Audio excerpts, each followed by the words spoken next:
कि हम लोग बूढ़ा खाप से लगभग 60 से 70 किलोमीटर की दूरी राजभवन पड़ता है, हम लोग पैदल चल के आए ताकि जहां एक कंपनी के निजी स्वार्थ के लिए हजारों लोगों की जान आज खतरे में है, हजारों लोगों की जान जोखिम में है, हमारी फसलें बर्बाद हो रही है, हमारी नस्लें बर्बाद हो रही है, हमारी पानी के प्रदूषण के कारण। तो ऐसी कंपनी मानवता के मानकों पे कहीं खरा नहीं उतरती है। वो कानूनी मापदंडों पे खरा उतर सकती है, कानूनी मानकों पे खरा उतर सकती है, संवैधानिक मापदंडों पे खरा उतर सकती है। मानवता की अगर बात करते ऐसी कंपनी कहीं खड़ी नहीं उतरती है। ऐसी कंपनी एकदम तथा यथाशीघ्र बंद होनी चाहिए। हमें नहीं चाहिए आपको विकास, और विकास अगर चाहिए तो उसके लिए देश को, राज्य को एक बेहतर विस्थापन नीति बनानी होगी। जो भी कंपनियां हैं उनको प्रदूषण के मानकों पर फिट बैठना होगा। देश में कंपनियां हैं और भी तो राज्य में कंपनियां हैं, क्यों नहीं शिकायतें हैं? शिकायतें यही है क्योंकि अमानव गांव वहां अलोका प्राइवेट लिमिटेड कंपनी की स्थापना होती है। जब से कंपनी की स्थापना होती है उसके कुछ वर्षों बाद कंपनी का तौर तरीका बदलता है, जैसा कि कंपनी का नेचर होता है डोमिनेट करने का।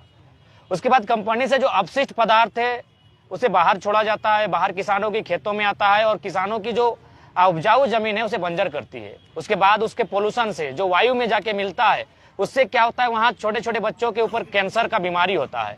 और उसी क्रम में लगभग आज से 5 महीना पहले एक 8 साल के बच्चे नीरज कुमार महतो की कैंसर के कारण मृत्यु हो जाती है। यानी आज अगर इन महिलाओं के चेहरों पर देखा जाए, इन माताओं बहनों के चेहरे पर जो सिकन है, जो हताशा है, जो निराशा है, वो कहीं ना कहीं एक दर्द की दास्तान को बताती है कि ये लोग कितना दर्द में है, किस प्रकार पीड़ित है।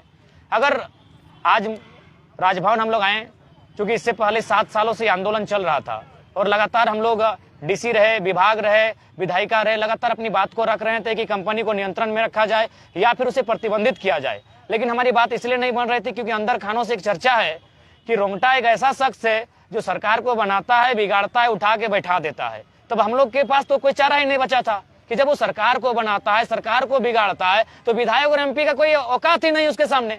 तो हम लोगों को लगा कि अब हमारी फरियाद सुनेगा तो सुनेगा कौन? अब हमारी फरियाद वही सुनेगा जो उसको चंदा नहीं जाता है। तो ऐसा आज भी विश्वास है कि राज्य में संवैधानिक बॉडी में एक ही अंग है जिसको चंदा नहीं जा सकता है, वो है राज्यपाल, वो है राजभवन, जहाँ चंदा नहीं जा सकता है। तो अब हमें लगा कि भाई राजभवन है जहाँ राज्यपाल महामहिम बैठते हैं, तो महामहिम तो मामूली आदमी नहीं है। मामूली व्यक्ति को खुश कैसे करेंगे? जब तक खुश नहीं करेंगे मुलाकात कैसे होगी? महामहिम को खुश करने का सवाल है। तब हमने कहा हम तो दर्द में है ही, हम तो बीमार हैं, हम तो लाचार हैं और दर्द में जाएंगे महामहिम से मिलने। इसीलिए डिसीजन होता है हम लोग पैदल ही मिलने जाएंगे महामहिम से, गाड़ी घोड़ों की सवारी में नहीं, एसी के बस में नहीं और मने मर्सिडीज और 4 व्हीलर में नहीं। महामहिम से मिलने हम लोग पैदल जाएंगे। हम लोग दर्द में हैं और दर्द के साथ जाएंगे और महामहिम को अपने दर्द की दास्तान को सुनाएंगे। और ये डिसीजन होता है कि हम लोग बूढ़ा खाप से लगभग 60 से 70 किलोमीटर की दूरी राजभवन पड़ता है, हम लोग पैदल चल के आए ताकि महामहिम को अपनी फरियाद सुना सके। और हमारी फरियाद उन तक पहुंच चुकी है। समस्या ये है कि उसको अगर हम बयां करेंगे तो जितने लोग आज कैमरे में कैद कर रहे हैं, मुलाकात हुई राज्यपाल को, आपने क्या बताया? राज्यपाल के विभागीय व्यक्ति से उनका जो प्रशासनिक कार्य को देखता है, चूंकि आज राज्यपाल अस्वस्थ हैं और चूंकि जैसा की बात होती है उनसे मिलने के लिए 2-3 दिन का समय मांगा गया है।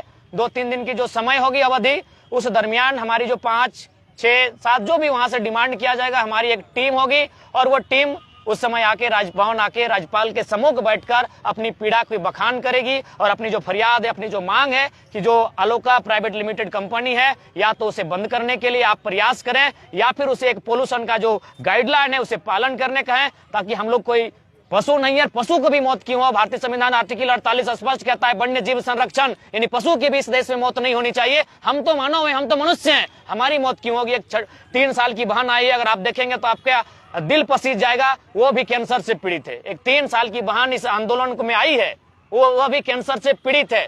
तो ये सवाल है, लोकतंत्र के चौथे स्तंभ के माध्यम से पूरे देश, पूरी दुनिया, पूरे राज्यवासी से सवाल है, ये कैसी लोकतांत्रिक ढांचा है जहां एक कंपनी के निजी स्वार्थ के लिए हजारों लोगों की जान आज खतरे में है, हजारों लोगों की जान जोखिम में है, हमारी फसलें बर्बाद हो रही है, हमारी नस्लें बर्बाद हो रही है, हमारी पीढ़ी दर पीढ़ी बर्बाद हो रही है। इसलिए आज राजभवन हम आए हैं क्योंकि यहाँ चंदा नहीं जाता है। अगर यहाँ भी चंदा जाता तो हम लोग, हमारे पास और कोई चारा नहीं बचता। हमें आस्था है यहाँ चंदा नहीं जाता है, इसलिए आज हम लोग राजभवन आए हैं। महामहिम हमारी फरियाद को सुने और इस पर तत्काल कार्रवाई करते हुए इस पर या तो कंपनी बंद हो या तो उस पर एक विशेष टीम गठित करने के बाद, प्रदूषण की टीम बनाने के बाद जो भी प्रदूषण का मानक होता है, मापदंड होता है, उसके अनुरूप खरा नहीं उतरती है तो बिल्कुल ऐसी कंपनी सुचारू रूप से चलनी नहीं चाहिए। 6 महीने का नेक्स्ट सवाल। दादा, अंतिम विकल्प क्या रह जाता है इन ग्रामीणों का जो इतने शोषित? राजभवन आए हैं, महामहिम, अंतिम विकल्प महामहिम को तीसरा नेत्र खोलना चाहिए और हमारी फरियाद, हमारी दर्द, हमारी पीड़ा से अवगत होना चाहिए। आखिर क्यों हम लोग क्यों मरेंगे भाई? राजतंत्र में भी लोगों को मरने की आजादी नहीं है, तो लोकतंत्र हम क्यों मरेंगे? हमारे मासूम बच्चे कैंसर से पीड़ित हैं, बाकायदा 12 लोगों की लिस्ट है, बीमारी से ग्रसित हैं, जो भविष्य में कभी भी मने मौत को प्राप्त हो सकते, कभी भी उनकी मृत्यु हो सकती है। हम खेदपूर्वक एक बात दोहराना चाहेंगे और शायद संभावना आपको भी पीड़ा होगी, आपकी आंखों में भी आंसू झलकेगा। हमारी यहाँ बहुत सारी बहनें जो उस गांव की हैं 30-35 की आयु में अपने पति को खो चुकी हैं। क्यों? सिर्फ कंपनी के प्रदूषण के कारण। तो ऐसी कंपनी मानवता के मानकों पे कहीं खरा नहीं उतरती है। वो कानूनी मापदंडों पे खरा उतर सकती है, कानूनी मानकों पे खरा उतर सकती है, संवैधानिक मापदंडों पे खरा उतर सकती है। मानवता की अगर बात करते ऐसी कंपनी कहीं खड़ी नहीं उतरती है। ऐसी कंपनी एकदम तथा यथाशीघ्र बंद होनी चाहिए, जो मानवता के लिए खतरा है। आप तरफ की बात कर रहे हैं, आप रामगढ़ की बात कर रहे हैं, बड़का गांव में भी जिस तरीके से पावर प्लांट जो अडानी का है उसको लेकर भी विरोध प्रदर्शन हो रहा है, और भी अलग अलग क्षेत्रों में जहां जहां पे कंपनियां हैं वहां ऐसे, चाहे गोड्डा की बात हो। ये क्या लगता है कि सरकार राज्य की जो नीतियां है वो जो है आम लोगों के लिए नहीं, कॉर्पोरेट? बिल्कुल, राज्य की और देश की। अभी देखिए, एक शायद वन अधिकार अधिनियम कानून 2023 आपका शायद लोकसभा में बिल पेश हो चुका है। उस कानून में स्पष्ट है कि जो कॉर्पोरेट्स होंगी उनको वन जमीन अधिग्रहण करने में सुविधा होगी। तो ये सवाल आज भी है, ये गांधी का देश है लोग कहते हैं। कहां से गांधी का देश है? गांधी का तो कथन था कि देश की आत्मा बसती है गांवों में, गांवों की आत्मा बसती है किसानों में, और किसानों की आत्मा बसती है खेत खलिहानों में। खेत खलिहान को ये नोच रहे हैं। ये कॉर्पोरेट का देश है। जब कॉर्पोरेट का देश है मतलब ईस्ट इंडिया कंपनी का देश है। जो भी नीति है, चाहे केंद्र की रहे या राज्य की रही है, जनता के हित में नहीं है। इसीलिए आज ये 60 किलोमीटर पैदल चले हैं, कोई 200 किलोमीटर पैदल चल रहा है। अरे भाई, एक लोकतांत्रिक देश में लोग इतना संघर्ष करेंगे? फिर लोकतंत्र के मूल्यों की अवहेलना है ये। तो इसीलिए मेरा मानना है, चाहे गोंदलपुरा रहे, बुढ़ाखाप रहे, गोड्डा रहे या फिर कोई क्षेत्र रहे, जो भी नियोजन माने जो भी नीतियां बन के आ रही हैं वो हमारे लिए कहीं ना कहीं मौत का फरमान लेकर आ रही है। हम कहाँ, हमारे देश के एक सदन में एक नेता ने कहा था, माननीय जयपाल सिंह मुंडा ने, कि जिसे आप विकास समझते हैं वो हमारे लिए कब्रगाह है। कंपनी को आप विकास समझते हो, हमारे लिए कब्रगाह है, कब्र ही है।